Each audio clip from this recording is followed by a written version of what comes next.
Eu quero conversar com a Luciana Verdolim agora para falar sobre um mapeamento que está acontecendo ali pelo líder do PT na Câmara, Lindbergh Farias, para entender a quantidade de pessoas ou deputados que poderiam votar favoravelmente ao PL da anistia. Luciana Verdolim, qual seria o número já levantado aí nesse mapa?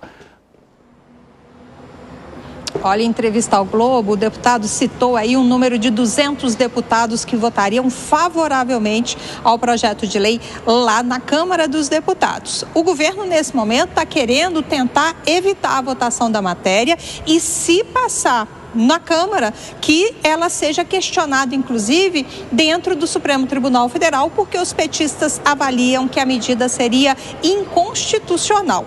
Na oposição, o que está acontecendo? Eles dizem que já tem pelo menos 300 votos para garantir a votação. Já tem votos, inclusive, para aprovar um pedido de urgência de votação lá na Câmara dos Deputados. O presidente da Câmara, deputado Hugo Mota, chega agora com o presidente Lula, depois da viagem internacional. A expectativa é de reunião na semana que vem e o PL vai pressionar para que a proposta seja colocada em pauta. Faz questão de ressaltar que durante a campanha para a presidência da Câmara dos Deputados, o Hugo Mota teria sinalizado boa vontade para avançar com a proposta desde que fosse de comum acordo entre as lideranças. E por isso o PL vai insistir na necessidade dessa votação. De acordo com o Partido Liberal, pelo menos 9 partidos dentro lá do Congresso Nacional estão apoiando esse projeto de lei. O ex-presidente Jair Bolsonaro disse essa semana que o objetivo não é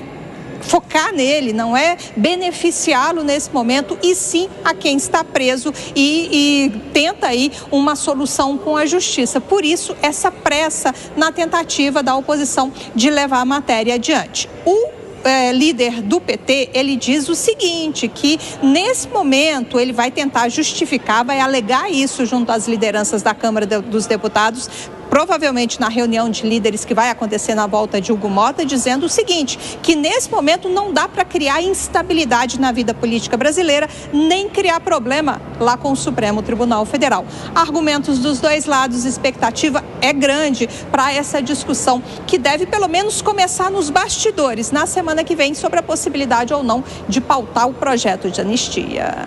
Obrigado, viu, Luciana Verdolim? Um abraço para você. Ô Zé Maria Trindade, conta para mim por que tamanha preocupação com a possibilidade desse projeto avançar, hein? É um jogo de estratégia.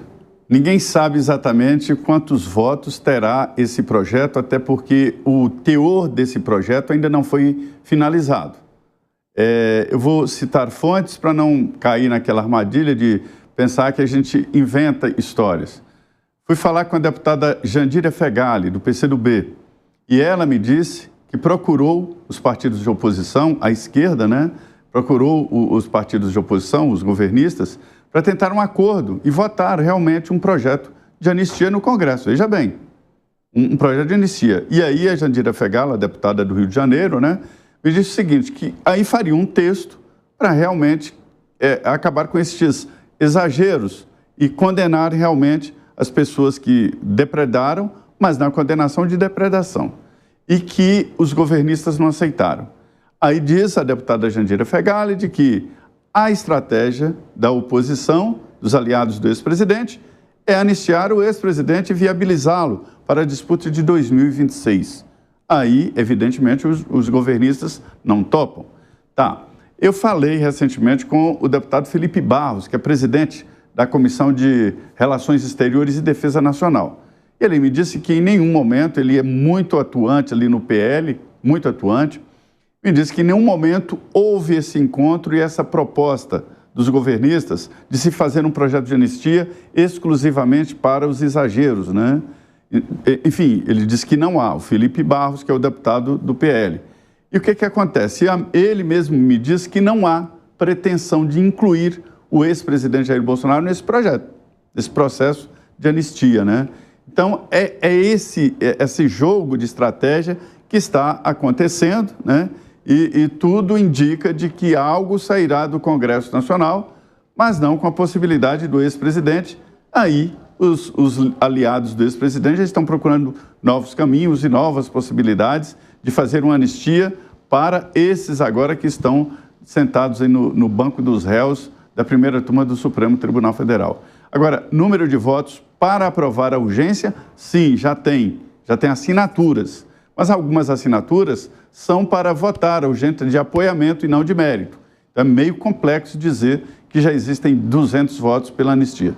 É verdade, Zé. E é até difícil a gente falar de mérito, sendo que não se tem ainda o que o projeto trará, porque foram várias propostas apresentadas. Lá atrás se discutia a possibilidade da proposta incluir também uma anistia a Jair Bolsonaro. Mas a articulação se tornou tão difícil por conta de uma guerra institucional que isso poderia criar, que de certa forma a anistia a Jair Bolsonaro foi sendo deixada de lado para se focar realmente na possibilidade de anistia para os participantes do 8 de janeiro. Ou seja, tirando o Bolsonaro da jogada, a possibilidade dos parlamentares criarem um movimento de apoio à anistia, ao perdão àqueles que integraram o 8 de janeiro seria maior.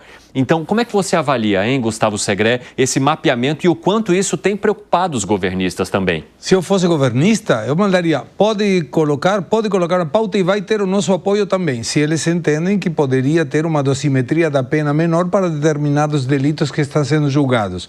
Incluiria Jair Bolsonaro também, e vou justificar por quê. E qualquer pode dizer, peraí, o governo vai tirar a inelegibilidade de Jair Bolsonaro? Claro, porque isso estaria vinculado com a lei da ficha limpa. Diminui a pena para 2 anos. Logo mais, Jair Bolsonaro, não sei se alguém tem dúvida, mas eu não tenho dúvida nenhuma, vai ser sentenciado agora nesse ano.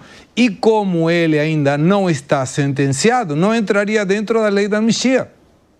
Então seria um golaço para o governo dizer, eu apoiei, estou querendo sim a dosimetria, vou aceitar também a diminuição da ficha limpa, porque aí limpa um monte. A maioria das pessoas que estão aí vinculadas com política e tudo, veria com ótimos olhos ter 2 anos em lugar de 8 anos de inelegibilidade. Logo depois, o Bolsonaro vai ser sentenciado, não entra dentro dessa lei e todo mundo sai feliz e contente. Claro, menos o PL, menos Bolsonaro e menos a direita brasileira que sabe que esse processo é para tirar o Bolsonaro do jogo. Que foi, Gani? Olha só, o que o Zé trouxe dessa separação do que é Jair Bolsonaro e do que é o pessoal do 8 de janeiro, para a oposição, para a direita, faz todo sentido. Por quê? Porque isso aumenta a chance de aprovação da anistia. Tem gente que acredita que a pena deveria ser menor para aquelas pessoas do 8 de janeiro, mas não gosta do Bolsonaro. Então, isso aumenta a probabilidade de você ter uma anistia ou uma dosimetria adequada para as pessoas do 8 de janeiro. Também há toda uma confusão, porque mesmo que o Bolsonaro seja anistiado, lembrando que ele nem foi ainda julgado, mas mesmo que ele seja anistiado, isso não o torna elegível, porque isso depende do TSE. Então fica parecendo muitas vezes, até no meio político, Evandro, que uma anistia a Jair Bolsonaro automaticamente vai o tornar elegível, o que não é verdade. Então é importante separar esses dois assuntos, porque isso até aumenta a probabilidade de anistiar ou ter uma pena justa para aquele pessoal do 8 de janeiro que cometeu vandalismo. O que você analisa, Piperno? Pegando no que o Alan disse, é verdade. Então, quando se imagina que a anistia possa atingir Bolsonaro e aí vá ou não beneficiá-lo em 2026... é verdade que a inelegibilidade hoje não estaria contemplado, mas também é verdade que pode estar, porque a gente não conhece o texto, a gente não sabe qual vai ser a amplitude desse texto, né? Quem é de fato que esse texto de anistia vai acabar incluindo.